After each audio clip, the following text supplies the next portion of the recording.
બધાને જય માતાજી ને જો અમારા હેતુભાઈની શાળે જવા નીકળી ગયા છે ને બાય બાય કરીને એની શાળે જાય છે.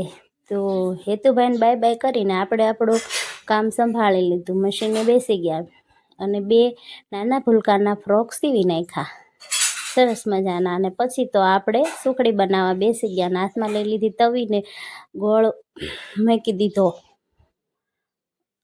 અને પછી સરસ મજાની હુખડી બની ગઈ. હુખડી બનીને તૈયાર થઈ ગઈ સરસ મજાની. તો હાલો બધાય હુખડી ખાવા અને પછી બધાય બેસી ગયા જમવા. જમીને નવરા થયા હતા તો અમારે ઘરે આવી ગયા મહેમાનને શરબત પાઈ દીધું. શરબત પાઈને અમે બધાય બેઠા હતા અને પછી સાંજ પડી ગઈ ને સાંજે હેતુભાઈ કે અમારે પૌવા ખાવા છે તો પૌવા બનાવ્યા અને સરસ મજાના પૌવાનું બધું સુધારવા બેસી ગઈ અને ઘરનો લીમડો હતો એટલે લાડ બધો નાખી દીધો અને સરસ મજાના પૌવા વઘારી નાખ્યા. તો હાલો બધા પૌવા ખાવા.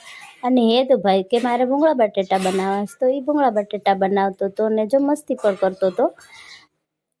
ચટણીવાળા તીખા ભૂંગળા બટેટા હેતુભાઈને બહુ ભાવે ને હેતુભાઈ બેસી ગયા જમવા બધા બેસી ગયા. પછી ફૂલ ફેમિલી સાથે અમે બેસી ગયા પૌવા ખાવા. તો હાલો બધા પૌવા ખાવા. જય માતાજી. Like share